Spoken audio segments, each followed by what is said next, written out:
Everyone, কেমন আছো তোমরা সবাই? আশা করছি খুব ভালো আছো। সঙ্গীতাস লাইফে তোমাদের সবাইকে জানাচ্ছি আরও একবার ওয়েলকাম। তো দেখো, সকালবেলার খাওয়া দাওয়া আমাদের কমপ্লিট হয়ে গেছে। আমার মা রান্না করেছিল অনেক কিছু, তো সেটা আর বললাম না।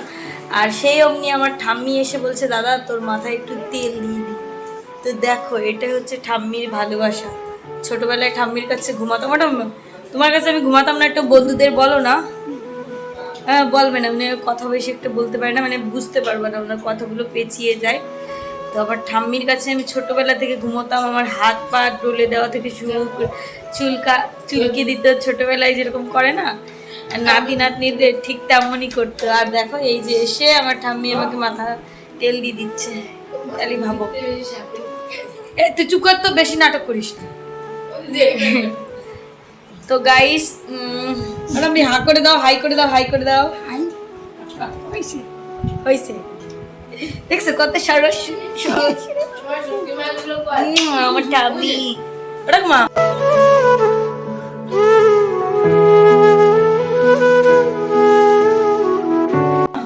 তুমি আমার মিস করো ঠাকুমা, তুমি আমার মিস করো।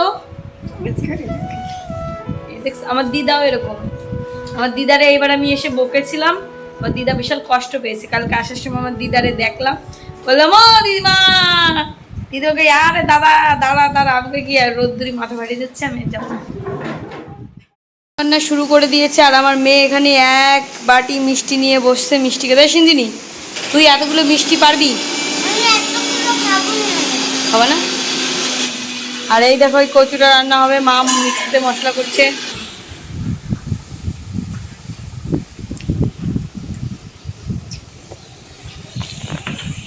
আর এখানে সকালবেলা কিন্তু বাড়ি চলে যাওয়ার কথা ছিল, কিন্তু আমার জেঠু বাজার থেকে আবারও মাংস নিয়ে এসছে। মা বললো যে সকালের খাওয়াটা খেয়ে যাস, তো সকালে খেতে খেতে দেরি হয়ে গেছে।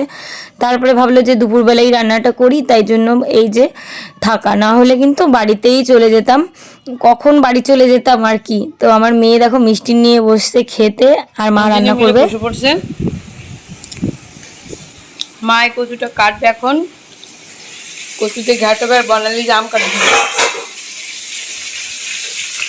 এখানে ট্যাংরা মাছ ভাজা হচ্ছে, ট্যাংরা মাছ দিয়ে রান্না হবে।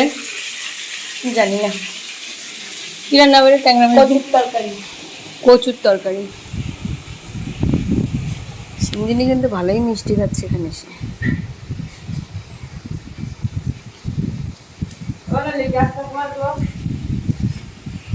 আমাদের গাছে কিন্তু এবার অনেক আম্রপলি আম হয়েছিল, সেই আমগুলো পেকেছে, একবারেই পাড়া হয়েছে। এই আমের জন্যই কিন্তু বাড়িতে আসা, আর বিশেষ করে বাবাকে দেখতে আসা। বাবা অনেক দিন পরে বাড়িতে এসে, তাই তো এই যে বর্ণালী বসে বসে আমগুলো কাটছে, আর আমরা সবাই মিলে এখন খেতে বসছি। বেশ মিষ্টি, আম্রপলি আম কতটা মিষ্টি হয় তোমরা জানো। তারপরে বর্ণালী আবারও গাছ থেকে আম পাড়া শুরু করলো। মানে আমাদের এই গাছটা দেখছো, এই গাছটাই কিন্তু 12 মাসে আম হচ্ছে। এইবার বোল আসছে, আবার আম হচ্ছে। তো এই আমগুলো দিয়ে এখন আম মাখা করবে বর্ণালী। আর আজকের ওয়েদারটা কিন্তু বেশ সুন্দর। সকাল থেকে কিন্তু একদমই হাওয়া বাতাস কিচ্ছু ছিল না, রোদ ছিল। হঠাৎ করে মেঘ হয়ে এসছে, আর বৃষ্টি শুরু হবে একটু পরে। তো বর্ণালী দেখো আম পারলো, কাঁচা কাঁচা আম গাছ থেকে। আর এখন তো আমের সিজন তো প্রায় শেষই কাঁচা আমের, তাই জন্য কিন্তু ও পারছে দেখে আমারও বেশ ভালো লাগছে যে আমরা আজকে আম মাখা করে খাবো। আর একা একা না আম মাখা জিনিসটা খেতে ভালোও লাগে না, সবাই মিলে এক জায়গায় হয়ে খাওয়ার মজাই আলাদা। তো এই যে দেখো আমগুলো পেরে এখন ধুয়ে নেবে। আর তার ভিতর সিঞ্জিনির বাবা আইসক্রিম কিনে নিয়ে এসছে, তো সিঞ্জিনি এখন বসে বসে আইসক্রিম খাচ্ছে, আমাদের দিল না। তারপরে বান্টি আবার একটা নিয়ে এসছে, বান্টি আমাকে বললো দি তুই এক কামড় নিয়ে নে, খা। তো সত্যি আইসক্রিমটা কিন্তু খুব সুন্দর ছিল। আর এই যে বর্ণালী আমগুলো ছোলা শুরু হয়ে গেল। বাড়ি যাব ভেবেছিলাম, তো এই যে বৃষ্টিটা শুরু হয়ে গেল। পুকুরে কি ঠান্ডা হাওয়া দিয়েছে গো আমাদের এইখানে মাঠে, দারুণ লাগছে। ওই যে আমার সিঞ্জিনি মাঠে দৌড়ালো।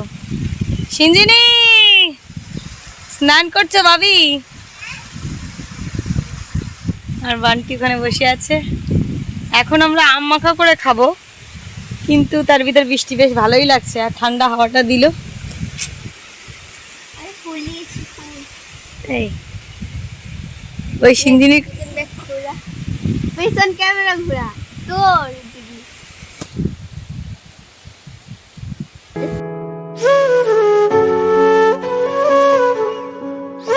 আমার ছোট বোন আমার মাথায় একটা ফুল দিয়ে দিল পিঙ্ক কালার, যেটা আমার নাইটির সঙ্গে একদম ম্যাচ করে গেছে। এখন খাবো আমরা আম মাখা।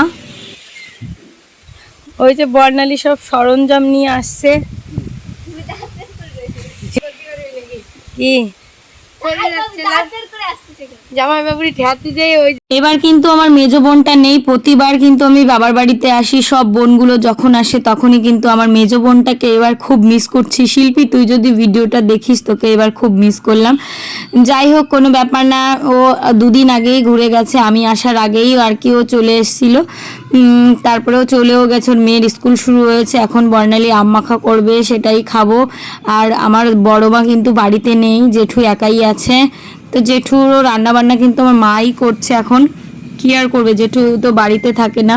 তো দেখো মানে বড় মা বাড়িতে থাকে না। আর এই যে দেখো আমগুলো সব ছোলা হয়ে গেছে, একটু কাঁচা পাকা মিক্সড করেই আমটা মাখা করা হবে। তো আমগুলো কিন্তু খুবই টেস্টি। আমার বাবা এই গাছগুলো সব লাগিয়েছিল, যত আম গাছ দেখছো সব আম গাছগুলো কিন্তু আমার বাবা লাগিয়েছিল, যার জন্য কিন্তু আমরা আমগুলো খেতে পারি, বেশ ভালোও লাগে। এখন দেখো কতগুলো কাঁচা লঙ্কা নিয়ে নিয়েছে, আমের সঙ্গে কাসুন্দি দিয়ে ভালো করে আমটা মাখবে। আর এইরকম দুপুরবেলা বৃষ্টির ভিতর আম মাখা খেতে কিন্তু দারুণ লাগে। তোমরা বুঝতেই পারছো, গাছ থেকে আম পারলাম, এই যে আমাদের গাছ, এখান থেকে পেরেই আমটা মাখাচ্ছি। বানালি খুব সুন্দর করে আম মাখায়। আর এই যে দেখো তোমাদের দাদাভাই গরম লেগেছে বলে একটা বিয়ারও এনেছে, ও খাবে। না, বিয়ার খাওয়া কিন্তু খুবই ভালো, এটা কেউ খারাপ পেও না, এটা সবাই খায়। আর যেখানে গরম খুব বেশি পড়ে তখন কিন্তু খেতেই পারে। তো সিঞ্জিনীর বাবা এই যে গরম লেগেছে বলে বাজার থেকে একটা বিয়ার নিয়ে এসছে। আর দেখো আমাদের মা আম মাখাটা কিন্তু একদম কমপ্লিট হয়ে গেছে, এখন আমরা আম মাখা খাবো। তো আমটা কিন্তু বর্ণালী খুব সুন্দর করে মেখেছে, সঙ্গে লেবু পাতাও দিয়েছে। দেখেই জিভে জল চলে এসছে আমার, কি বলবো, মানে তখন খেয়েছি এখনও কিন্তু আমার মনে পড়ছে সেই কথাটা। তো দেখো সিঞ্জিনীর বাবাকে প্রথমে দিয়ে দিচ্ছে, বলছে আমাকে বাটিতে করে দাও, তারপরে এটা বান্টিকে দিল। আর বান্টি তো আম মাখা খাওয়ার ওস্তাদ, টক জাতীয় জিনিস খেতে ওর যে এত পছন্দ হয় কি আর বলবো। তারপরে আমি বললাম যে আমাকে ওদের, আমার লোভ সামলাতে পারছি না, আম আমার খুব প্রিয় একটা জিনিস, কিন্তু একা খেতে ইচ্ছা করে না। আমি না প্রতিদিন দুধ দিয়ে আম দিয়ে খেতে খুব প্রচণ্ড পরিমাণে ভালোবাসি। যদি তুমি আমাকে মাছ মাংস দাও তাও আমি খাবো না, কিন্তু আম মাখা খেতে মানে আম দিয়ে দুধ খেতে খুব পছন্দ করি। যাই হোক, মিষ্টি ধরনের জিনিস খেতেই আমি বেশি পছন্দ করি। তো দেখো এই যে বর্ণালী এখন ওর জামাইবাবুকে বাটিতে করে দেবে, আমরা অভিজিৎকেও দেবো। আর একটা ইয়ে করেছি, আমের সঙ্গে বিহার দিয়ে মেখে অভিজিৎকেও খাইয়ে দিয়েছি, মানে অভিজিতের সঙ্গে একটা প্রাঙ্ক করলাম আর কি, দেখি ও কী করে। তো যাই হোক, ওইটা আমি একটা শর্ট ভিডিওর ভিতর দেব। আর এই যে দেখো বর্ণালী কিন্তু এখন ওর জামাইবাবুকে দেবে। আর আমার সিঞ্জিনি আম মাখা খেতেও কিন্তু খুব পছন্দ করে, তো ওকে ডেকেই যাচ্ছি, ও আর আসছে না, ও স্নান করেই যাচ্ছে। আমি বললাম আমাকে তো আগে দে, আমার তো লোভ সামলাতে পারছি না। আর বান্টি তো খুব মজা মেরে খাচ্ছে, দেখো বুঝতেই পারছো। আমিও খেলাম, দারুণ হয়েছে কিন্তু, সেই টক টক মিষ্টি মিষ্টি। দেখো আমার সিঞ্জিনি ওই মাঠের ভিতর বসে স্নান করছে, আমি ডাকছি আম মাখা খেতে, আসছে না। বা আসো আসো পাখি, কি করো তুমি? দেখো মনে হচ্ছে মন খারাপ করে বসে আছে। সিঞ্জিনি রে আয়। দুপুরবেলা স্নান করে এখন দেখো মা রান্না বান্না সব কিছু কমপ্লিট করে নিয়েছে। কচু দিয়ে ট্যাংরা মাছের তরকারি, ট্যাংরা মাছের পেটের ভিতর এত এত ডিম ছিল। বাবা বসে পড়েছে, বান্টি বসে পড়েছে। আমরা এই আম মাখা খেয়ে না, আমাদের খিদে ছিল না, তাই আমরা একটু পরেই বসলাম।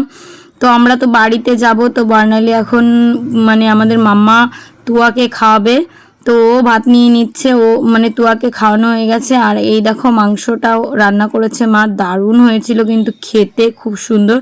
আর আমার মার রান্নার হাত মানে কি বলবো, জাস্ট অসাধারণ। প্রতিটা মাই তার ছেলেমেয়ের জন্য কিন্তু যাই রান্না করুক না কেন, তার বাচ্চারা সব দিন বলে খুব সুন্দর রান্না হয়েছে, তাই না? যেমন আমরা এখন মার রান্না খেতে পারি না, শ্বশুরবাড়িতে থাকি, তাই জন্য।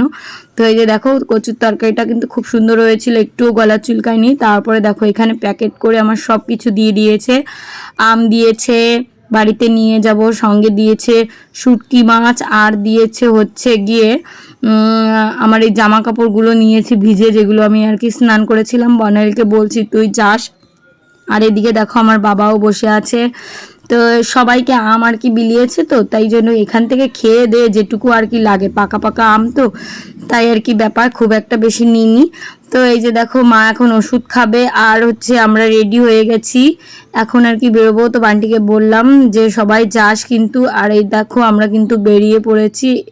আসার সময় কত রেডি হয়ে আসছিলাম, আর যাওয়ার সময় এভাবেই চলে যাচ্ছি। সত্যি কথা বলতে কি বাবার বাড়ি থেকে যাওয়ার পরে না আর ভালো লাগে না, মনে হয় কি কি যেন মিস করছি। এই দেখো আমাদের গ্রামের রাস্তা, বাড়িতেও চলে এসেছি। এসে তো বাড়ির অবস্থা দেখে আমার অবস্থা খুবই খারাপ, কি করব কোন কাজ করব বুঝে পারছিলাম না। আর আগের দিন হাঁসের মাংস খেয়েছিলাম, একটা অ্যালার্জির ট্যাবলেট খাওয়াতে আমার ভীষণ পরিমাণে অ্যালার্জি উঠেছিল, তার জন্য না ঘুম ঘুম ভাব, সেই জন্য শরীরে ক্লান্তি বোধটা বেশি ছিল। আর দেখো এত জিনিসপত্র নামিয়ে বসে পড়েছে, আমার ওই ঘরের তালা খোলার জন্য চাবিটাও খুঁজে পাচ্ছিলাম না, তো চাবিটা পাওয়ার জন্য আর কি সব কিছু গোছানো। এখন চলো এই যে দেখছো যত সব অগোছালো জিনিস হয়ে রয়েছে সেইগুলো আমাকে ঠিক করতে হবে, কারণ বাড়ি আসার পর তো এই কাজগুলো তো করতেই হবে, আর কি বলবো। তো কাজগুলো করার জন্য চলো এক টুরি মেরে আমি করে নিয়ে আসি, জামা কাপড় গোছাবো, সব কিছু গুছিয়ে নিয়ে আসি। তো দেখো ফাইনালি আমার ঘরটা কিন্তু আমার ক্লিন করা হয়ে গেছে, বেশ ভালো লাগছে। দেখবে ঘর দুয়ার অগোছালো থাকলে একটুও ভালো লাগে না, সব কিছু গুছিয়ে নিয়েছি। এইখানে আর কি এই যে ইয়েটা দেখছো এর ভিতর সব আমার সাজার জিনিস, যেমন যত সব কসমেটিক্স আছে ততগুলো সব গুছিয়ে রেখেছি, মানে যেখানে হাত দেবো সেখানে পেয়ে যাবো। চাবিটাও খুঁজে পেয়েছি। আর টিভিটা তো শুধু শোয়ের জন্যই রেখেছি, ওটা আর কোনো কাজে লাগে না, খুব দুঃখ লাগে জানো তো টিভিটার জন্য। আগে মাঝে মধ্যে একটু টিভিতে বই দেখতাম, এখন আর সেই জিনিসটা হয় না। তো এই যে ঘর দৌড় গুছিয়ে নিলাম, রাত্রেবেলা শুধু কটা রান্না করব, খাবো আর শুয়ে পড়বো।